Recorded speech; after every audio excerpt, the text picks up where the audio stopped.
Okay, we want to make this very simple conceptual video.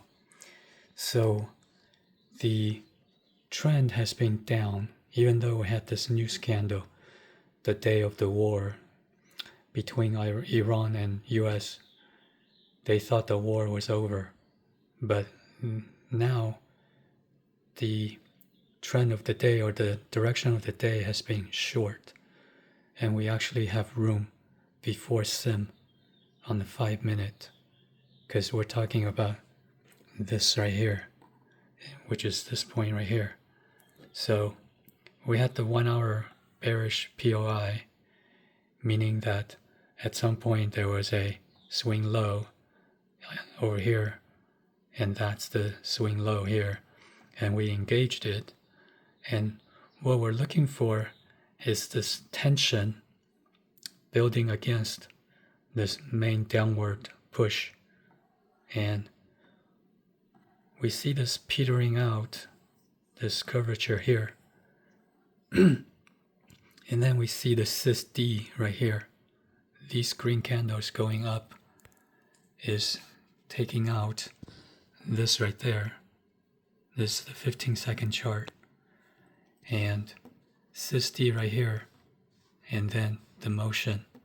So I tried to put an entry order here. I did not get tagged. But this rubber band tension against the main downtrend, because we're going uphill now, and uphill, and you feel the exhaustion, especially when we get to this shape here.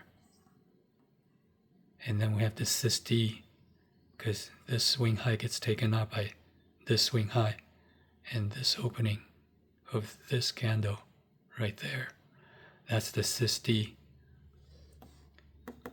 And then there's a 2-to-1 and more. So the idea is just that rubber band effect.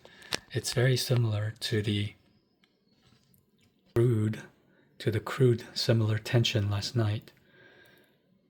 But before we go on, the biggest take-home point is the similarity to the MCL, the tension of the retrace building. And because we know our edges are very specific and we have to get a direction, that tension allows us to find a direction.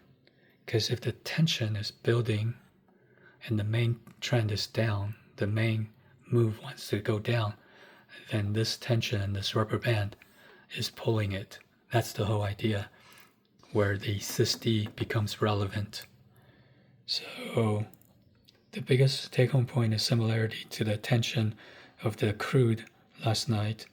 The retrace has a tension, and if we find that tension and we can sense and feel that tension, then we have a much better directionality, which is the reversion to the mean.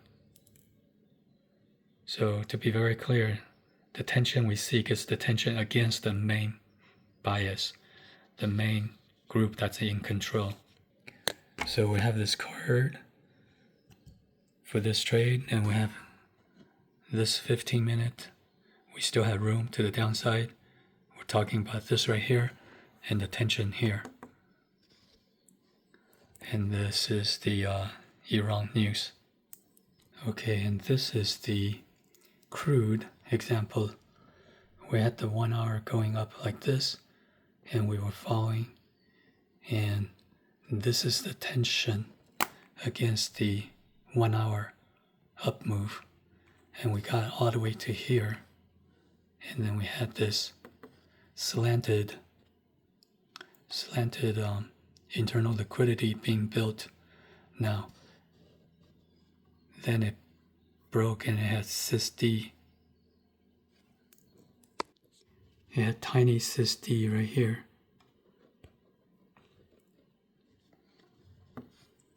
Along with the slanted internal liquidity.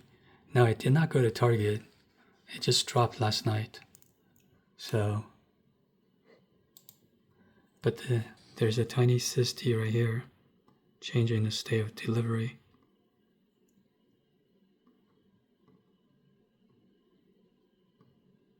Could even be this one. in this slant. And the main idea though is the tension. We felt the tension all the way last night. The 1 hour uptrend coming down, retracing, coming down, retracing. And then the end of the retracement. Because last night all the trends were bullish. And then overnight the news made everything bearish. But yeah, it didn't go to target. But the idea here is the tension. We're looking for that tension, which allows us to get the directionality and then the reversion to the mean. It didn't work out, but still the idea is the same. And that's the card for that one.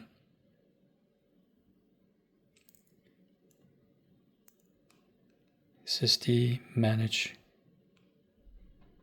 So rubberband. This was a great experience waiting for that rubberband to get stretched, and you just feel the move was coming, waiting for that bottoming and seeing the sloped internal liquidity.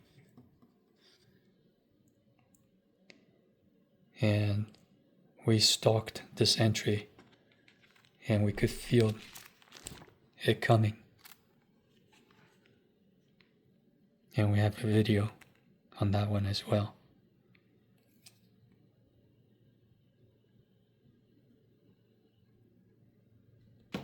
So the take-home point is that we look for the overall directionality, who's in control, we get a sense of that.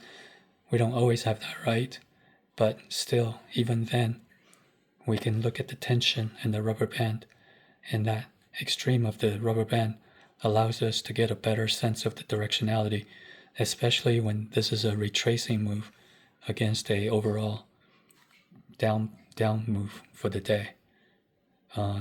In those cases, we can actually disregard the SysD indicator, because the SysD indicator didn't really say it was bearish. SysD was a little bit off. It said multiple time frames were up. Yeah, see, for the NASDAQ today, all these were still bullish, but that's not so. We really just had a downtrend and a tension against the downtrend and the rubber band stretching, and we're looking for that stretch and the reversion to the mean. That's the main take-home point. The biggest take-home point is similar to the crude tension trade. Retrace has that tension.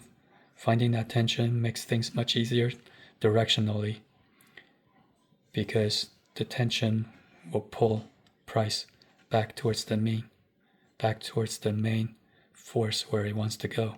That's the idea. It's actually pretty simple.